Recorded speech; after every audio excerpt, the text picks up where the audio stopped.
Hi, Jen Gilchrist here. I just wanted to jump in with a quick little energy check-in for twin flames. I did a little spread, a short spread for the divine feminine and the divine masculine.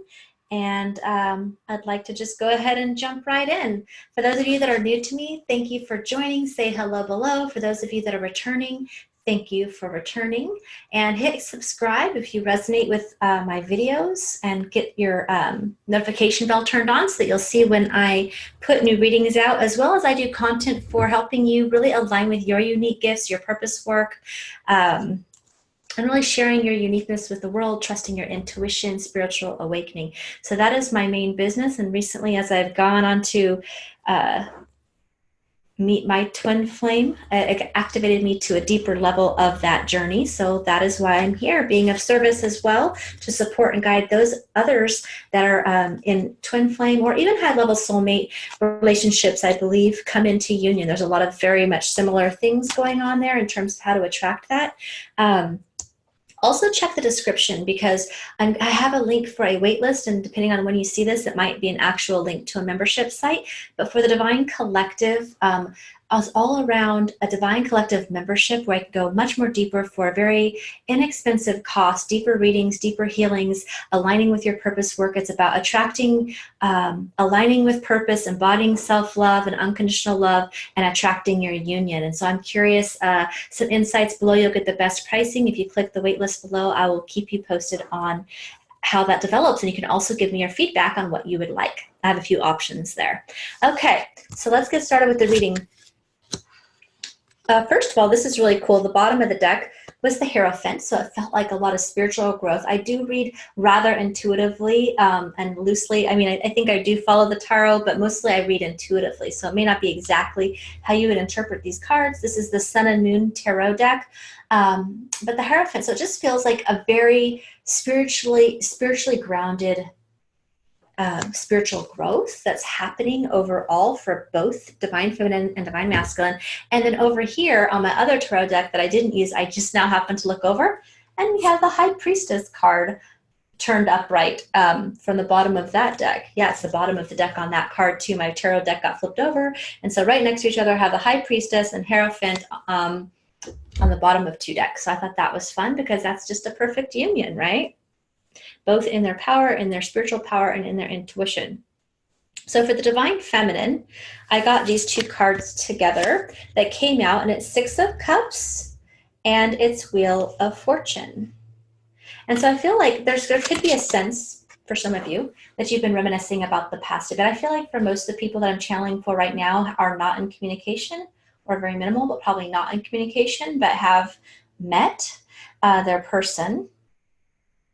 But resonates, you know, how this applies to you for sure, because there's messages. My intention is to have message for all you guys.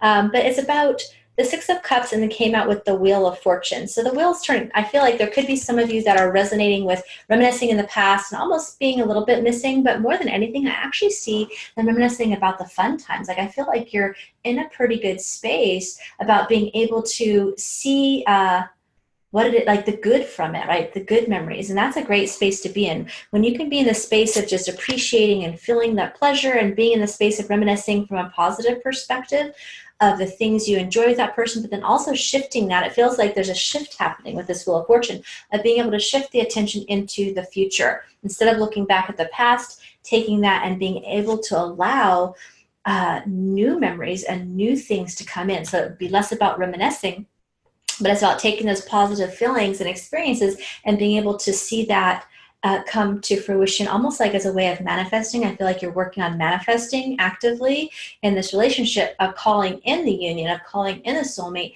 And that's perfect, because you need to switch that perspective of moving into seeing the future is already done, and seeing it from that positive perspective of enjoyment, of playfulness, of pleasure, which is actually how I'm seeing this card right here. And then I'm seeing the next card that came out for the Divine Feminine. This is kind of like moving more towards, like, this is the situation that's going on in my mind. And then this was moving in towards what is the, you know, what is the energy and outcome moving towards.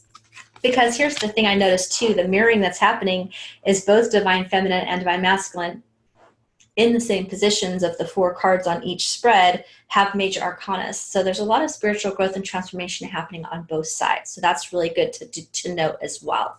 So then the next card was the divine feminine god, was the high priestess. So I feel like she's really in her power. She's in her intuition. She's following her intuition. She's tuning into that. And she's really fully seeing from a spiritual perspective, seeing from that higher perspective. And again, some of you might be moving towards this, moving out of that reminiscent of the past as the wheel's turning, stepping more fully into your intuition. But I feel for a good majority of you, a lot of you have already kind of had that growth and are actually really feeling in your power, feeling intuitive, feeling pretty connected to what your guidance is.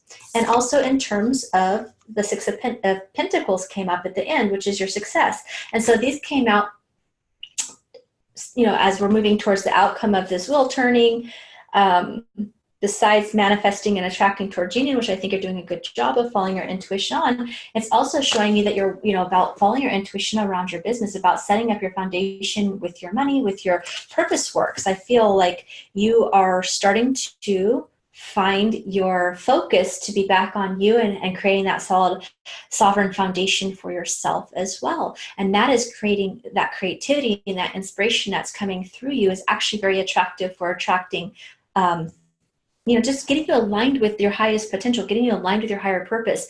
Your twin flame, your high level soulmate relationship is a part of that, right? For a lot of us, it's about embodying the unconditional love and changing the template for others in terms of the codependency and just really embodying love and raising the frequency. But for a lot of you also, part of your work will be together. And so that's very exciting as well. And it's important that you feel solid and sovereign in your purpose work and in your mission work so that you aren't in the needing or the codependent needing of it. It's like you're breaking down those ideas of like needing the knight to sweep you off your feet, kind of a old programming, any of those codependent programmings, and feeling strong, sovereign, and safe within your own success that's aligned with your purpose work. So good job for following your intuition and for taking those steps and taking the action. And if you haven't quite yet, that's your next steps, right? So keep doing that if you are, and move towards that if you haven't quite shifted into that energy yet. But again, I feel most of you have. Now we're going to move to the divine masculine. And when I got these 2 cards came out for him. So it's interesting. I wasn't necessarily intending to pull 2 cards together, but in the same position of like, what's going on? Where are they at? What's the situation? I got the King of Swords in reverse and the Death Rebirth card. And so what I was getting from this is that he probably not been communicating, right? Probably not been in communication. And if so, not fully communicating authentically or deeply, I would say, maybe more surface chit chat, very, if any. I just think most of you probably aren't though. I'd like to know in the comments, let me know how these resonate for you. But this rebirth card it just feels like he's moving into that. Like he's moving, he's in resistance, like to that communication. I think part of them, some of them just don't know what to say or how to even go about rekindling. For some of the group, I feel like a lot of you, some of this situation never really got off the ground to begin with. Maybe you just met recently and it wasn't personal. It just he maybe ended up ghosting you. Maybe he had other situations going on and that were taking his attention, whether it was dating other people or business or work that was just busy. And so things just kind of got dropped by the wayside, but it wasn't necessarily personal. It's just that he did kind of ghost you and now doesn't know how to kind of reach back out. That's for some. For some people, there might be more, if you have deeper connection with them, there might be a little bit more depth to not have expressing the truth about something, and you kind of felt that, or not really having a completion. So maybe the ending was a little bit more abrupt with that, but whatever the case is, there's a rebirth happening. And I feel like that he's wanting to shift more into this being upright. So I feel like this came after. And so it just feels like this rebirth is going to move him more into the King of Swords energy, which is coming forward with honest, truthful communication and integrity. And I'm also noticing, I'm just seeing my own intuitive symbol of the 3 birds there, which does symbol, I feel like a couple of things. This has been coming to me in different ways in my meditation, but the Holy Trinity, it could be, I see it as divine union. I see it as the spiritual support, the divine feminine, divine masculine, that divine union, body, mind, soul coming together. Like there's lots of ways to look at that trinity of three. God, universe, the sovereignty, the whole oneness with the masculine, the feminine, and the mind, body, soul within himself as well, coming through this, like the rising phoenix card. So he's doing work. He's transforming, even if the communication hasn't come. And he's got the moon card. So that's right under the high priestess. So again, we both have two cards, and a major arcana, another major arcana in the same position. And this for him is just, contemplating. I feel like part of it, his growth, is about being able to process his emotions and feel and actually understand what the feelings are that maybe had been repressed in the past. Like he's really healing the masculine and feminine part of himself. Let me look at this for a second. And actually, I'm just noticing a mirroring in this card as well for the masculine and the feminine. But I feel like for him, I feel like we're both doing this, is kind of what I'm just now seeing.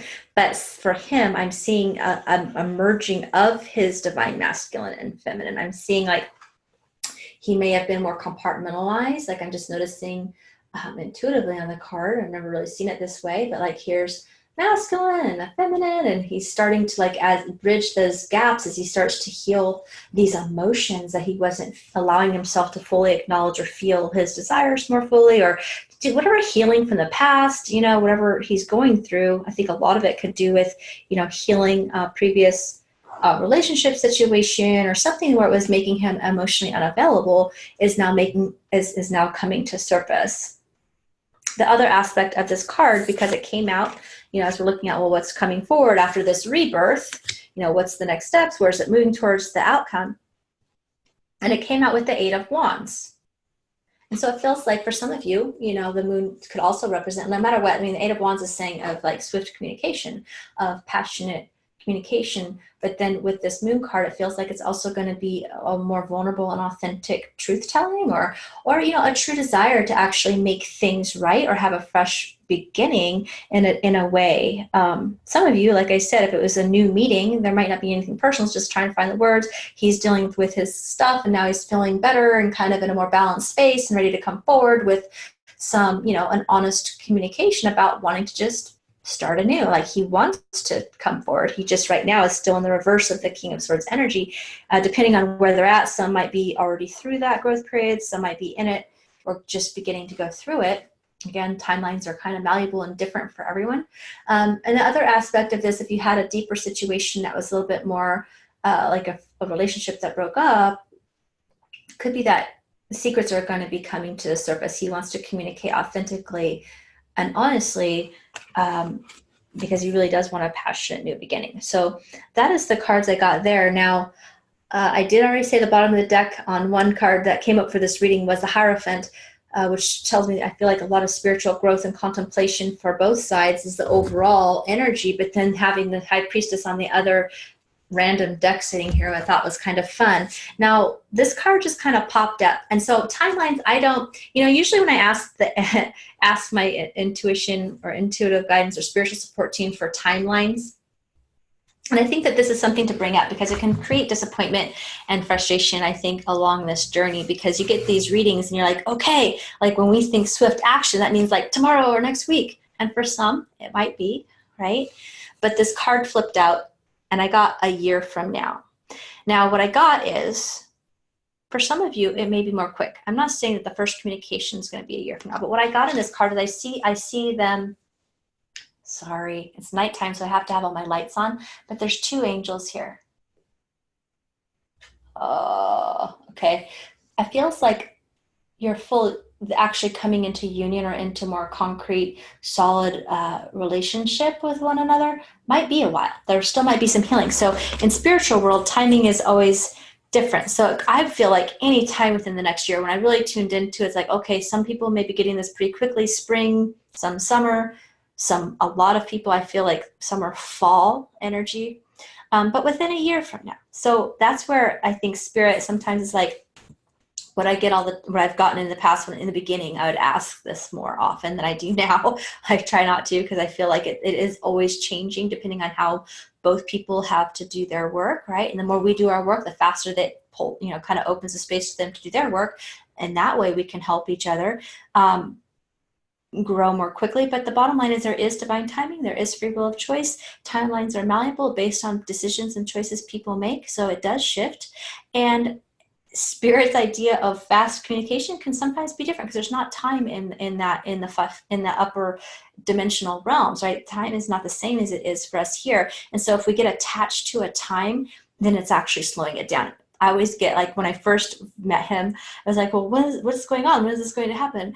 And it's like, okay, it could be two weeks, 2 months, or 2 years. Quit asking, because that's resistance. You're needing to know right now, and that's actually causing it to be further than it needs to be. So it's about surrender. Surrender the need for it, because again, there's a need to know. There's an underlying need for wanting that union to happen so badly to feel complete. And that's part of that codependency that we're all breaking down and not bringing forward. It just won't work at that level of love, at that level of relationship.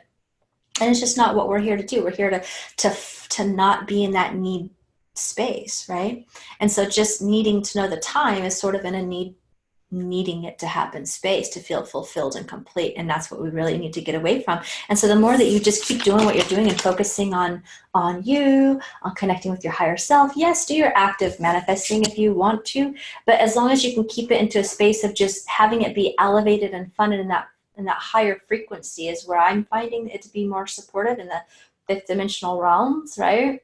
The quicker it can trickle down and come in, but it's coming in because you're aligning with your higher self. You're aligning with your higher path. You're choosing to take action in a way that's fulfilling your purpose work. You're choosing to take action to make you feel sovereign and stable within your own life and business. So you're not needing. It's another picture that I see, or a block that I see that's being broken down, is that needing somebody to come sweep you off your feet, and not only to feel emotionally fulfilled, but also just to feel financially fulfilled. A lot of the female line programming is like needing somebody to take care of you.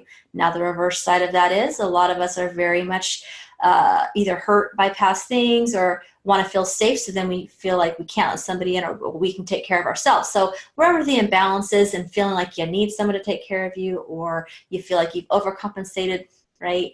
And don't need anybody, and so you do it yourself. Like, both of those energies are not quite balanced, right?